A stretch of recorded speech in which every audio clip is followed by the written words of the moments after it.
দিচ্ছে না, সিপিআইএম পঞ্চম দক্ষিণ মহকুমা সম্মেলন দিচ্ছে না। বুধবার ভারতের কমিউনিস্ট পার্টি মার্ক্সবাদীর পঞ্চম ডুকলি মহকুমা সম্মেলন অনুষ্ঠিত হয় রাজধানী সদর জেলার ভানুঘোষ স্মৃতি ভবনে। সম্মেলনে উপস্থিত ছিলেন বিরোধী দল নেতা তথা সিপিআইএম নেতা জিতেন্দ্র চৌধুরী, দলীয় কর্মী এবং স্থানীয় নেতৃত্ব। সম্মেলনে বক্তব্য রাখতে গিয়ে জিতেন্দ্র চৌধুরী রাজ্যের বর্তমান রাজনৈতিক পরিস্থিতি, মানুষের দৈনন্দিন সমস্যা এবং সিপিআইএমের ভূমিকার উপর আলোকপাত করেন। এই উদ্বোধনী সভায় আরও যারা আমাদের বন্ধু সহযোদ্ধা এবং কমরেডরা এসেছেন, আমি আপনাদের সকলকে আমাদের পার্টি রাজ্য কমিটির তরফ থেকে এবং আমার ব্যক্তিগত তরফ থেকেও শুভেচ্ছা এবং অভিনন্দন জ্ঞাপন করছি। সারা পৃথিবীব্যাপী যে দক্ষিণপন্থা রাজনীতির একটা দাপুটে হাওয়া, তার সাথে কর্পোরেট শোষণের যে যুগলবন্দি, যা বিগত 10 বছরে, এর আগেও ছিল অবশ্যই, আমাদের দেশে,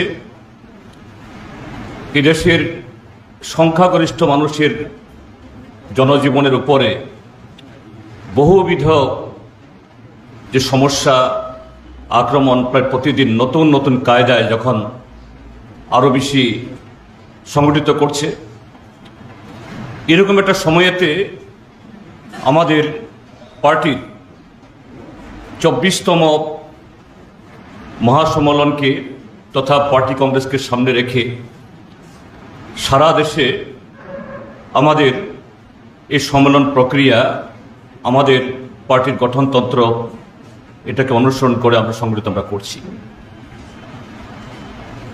আপনারা জানেন, সারা দেশে আমাদের পার্টির সভ্যের সংখ্যা এই সময়েতে প্রায় 10.5 লাখ। ব্রাঞ্চ থেকে শুরু করে কেন্দ্রীয় কমিটি অবধি, তার ভেতরে অঞ্চল, কোনো কোনো রাজ্যে এরিয়া কমিটি, জোনাল কমিটি, মণ্ডল কমিটি, আমাদের রাজ্যেও এরকম মহকুমা কমিটি, জেলা কমিটি, রাজ্য কমিটি। তো এরকম প্রায় 1 লক্ষ ইউনিট, অর্থাৎ এই 10.5 লক্ষ আমাদের পার্টির সদস্যগণ, তারা এরকম 1 লক্ষ বা তার চেয়ে বেশি এরকম সম্মেলন প্রক্রিয়ার মধ্য দিয়ে আমাদের এই পার্টি কনফারেন্সের সাথে যুক্ত হবে। তো আমাদের এই সম্মেলন গঠনতন্ত্রকে অনুসরণ করে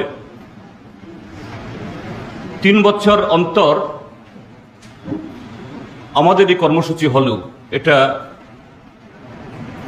মোটেই কোনো একটা আনুষ্ঠানিক ব্যাপার নয়। তার মধ্য দিয়ে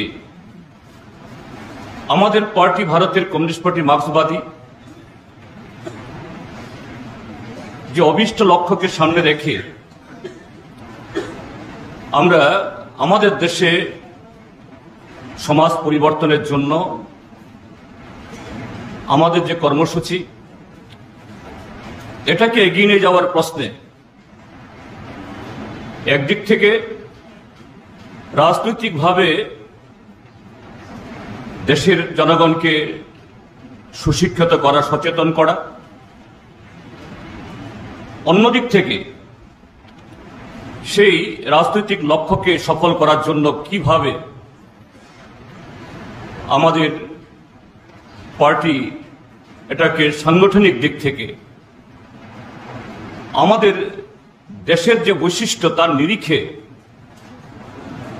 আমরা এটাকে সংগঠিত করে তুলব, এই সম্মেলন সেই প্রক্রিয়ারই অঙ্গ। তো আপনারা জানেন, পৃথিবীতে প্রথম সমাজতান্ত্রিক ব্যবস্থা কায়েম হওয়ার পর তার ৭৪ বছর বাদে ১৯৯১ ইংরাজিতে প্রথম সমাজতান্ত্রিক দেশ সোভিয়েত ইউনিয়ন তা ভেঙে যায়। ইতিমধ্যে এগুলি নিয়ে অনেক চর্চা হয়েছে, সাধারণের মধ্যেও এটা হয়। আমরা যারা কমিউনিস্ট পার্টি করি, আমাদের কাছে এই যে বিপর্যয়, এটা মার্ক্সবাদের বা লেনিনবাদের বিপর্যয় নয়, সোভিয়েত কমিউনিস্ট পার্টি তাদের আভ্যন্তরীণ দুর্বলতার ফলে সেই ঘটনা।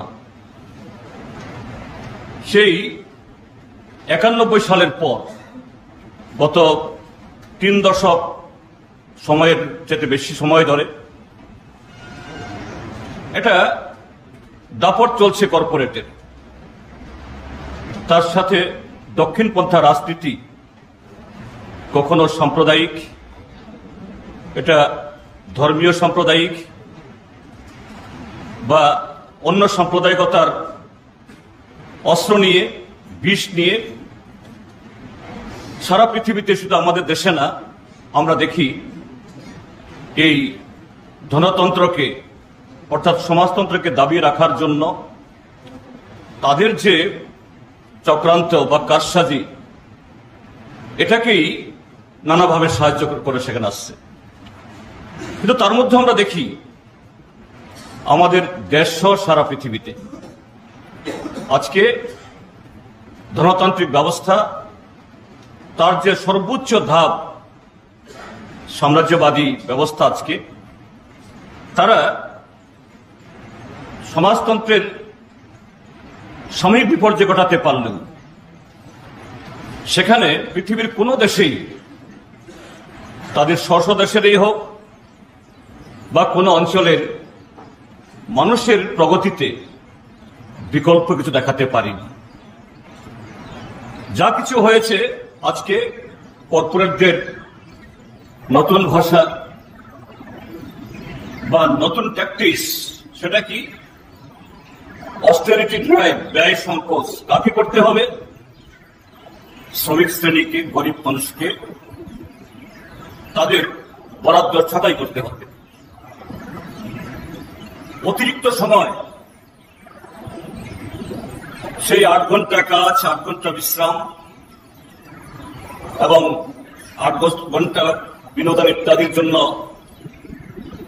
যে মানবিক জয় লাভ করেছিল, তার ভিত্তিতে পৃথিবীর দেশে দেশে, আমাদের দেশেও সেই শ্রম আইন তৈরি হয়েছে। কিন্তু আজকে আমাদের দেশেরও বুর্জোয়া শক্তি দেশের প্রগতির নামে, বিকশিত ভারতের নামে দাওয়াই কি ৮ ঘন্টা জায়গাতে ১১ ঘন্টা, ১২ ঘন্টা, ১৫ ঘন্টা, ১৬ ঘন্টা কাজ করতে হবে। তার উপরন্তু বিগত ৭.৫ দশকে অর্জিত যতগুলো অধিকার শ্রমিকদের, এগুলি ছাঁটাই করে। গতকালই আমাদের দেশে সারা দেশব্যাপী কৃষক এবং শ্রমিক সংগঠন যৌথভাবে সে ঐতিহাসিক কৃষক আন্দোলনের, কৃষক আন্দোলন, কৃষক এবং শ্রমিক আন্দোলন দিবসকে সামনে রেখে চেতাবনী দিবস উদযাপন করা হয়েছে এবং সেখানে মূল বক্তব্য রাখে এই মোদী সরকার আসার পর প্রতি বছর আমাদের অর্থনীতিকে মুদ্রাস্ফীতি করছে ১২ থেকে ১৬% হারে। মোদী সরকার বলছেন নানা ধরনের ইনসেন্টিভস, মুখরোচক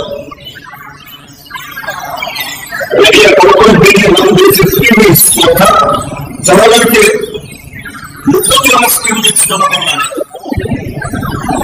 কিন্তু সত্যি কি এটা কৃষকদের যে দাবি মিনিমাম সাপোর্ট প্রাইসের ক্ষেত্রেই হোক বা শ্রমিকদের ক্ষেত্রে হোক, যেখানে মুদ্রাস্ফীতি থেকে 16-27 শহরে, সেখানে সরকার জনসভার করে শাসন দিচ্ছে।